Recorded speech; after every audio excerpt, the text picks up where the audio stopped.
Welcome, welcome, one and all, boys, girls, and beasts and things. Gather out and settle down for all things six string. The home of guitar-based music. Well, hello there, you wonderful, wonderful people. We love you. How are you? It is us, Yes. All Things Six String, here to brighten your day. We hope to. Or to talk a load of bollocks about some music. Well, we're good at that. One or t'other, you know. We're good at that. I am, of course, joined today by my wonderful cohort, thoroughly good friend, and just all-round hunk of a man, Mr. Nick Potter. Yeah, and my wonderful co-pilot in this exercise is Mr. Liam Perry, and I'm reading a book at the moment called Lazarus, all about David Bowie's later life. Now, it was almost like a resurrection. I think it's quite timely this time of year as well. But there's a particularly good track called Slow Burn, which has a marvellous guest by the name of, let me think, Pete Townsend. Oh, that guy. That guy. And it's a particularly well produced and quite unusual track. Here it is.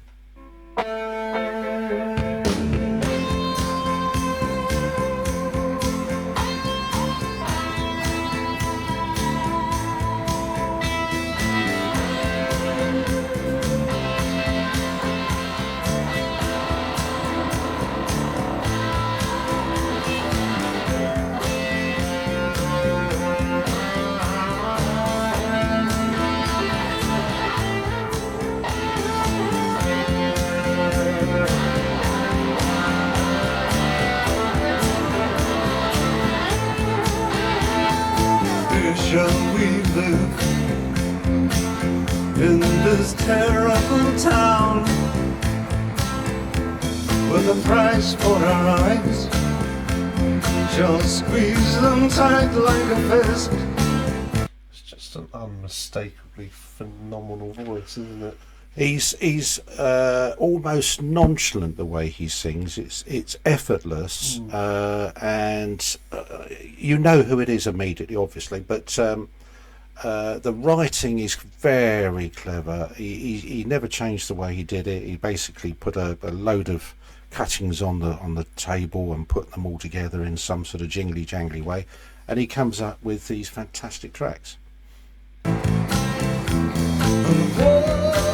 Shall have eyes, and the doors shall have ears, but we'll dance in the dark, and they'll play with our lives like this moonlight leading us on and on, like this moonlight turning us round and round and round.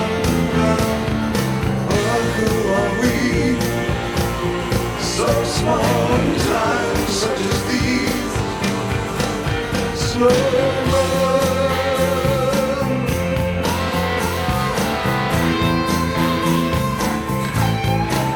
Slow burn.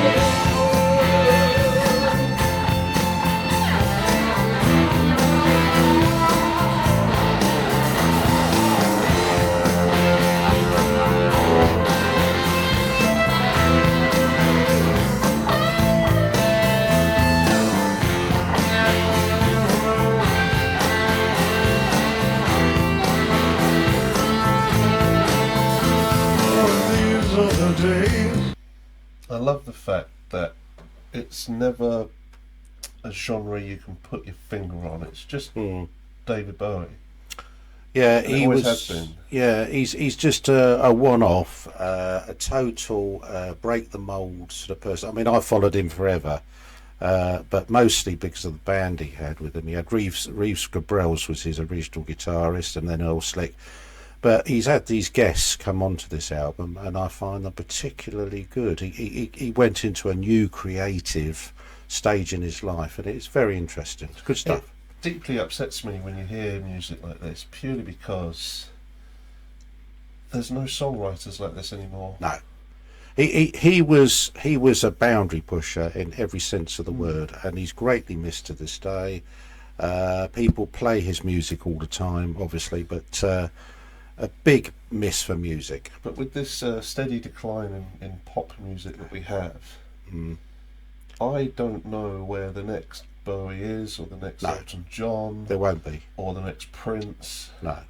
There's not these prolific Yeah. songwriters who want to be unashamedly themselves and not necessarily worry about if it's popular or not, Yeah.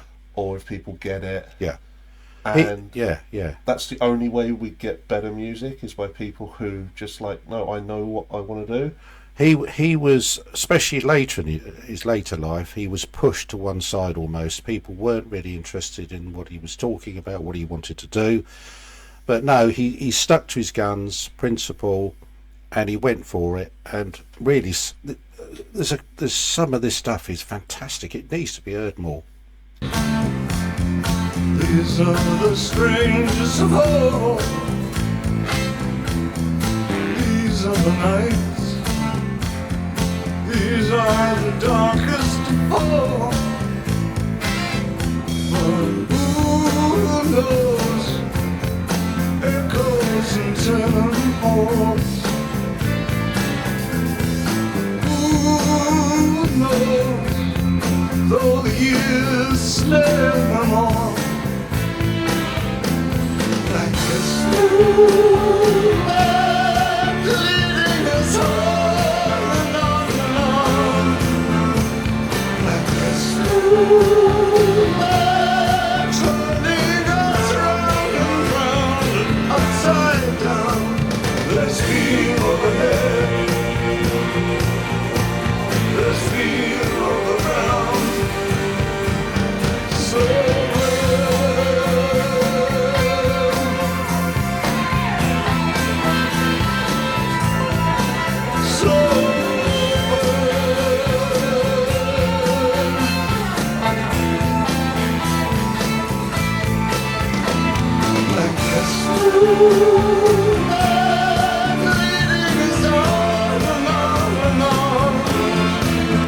Can you imagine having to follow that on stage? You can't do it. Just be like, nah, I've decided I'm not in a band anymore. No.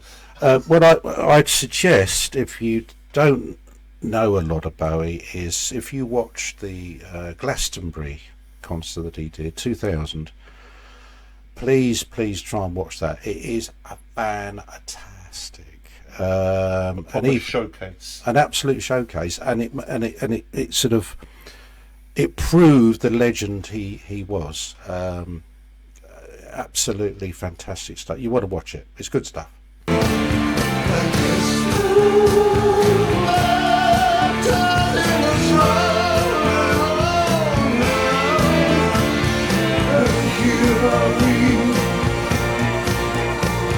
The center of it all.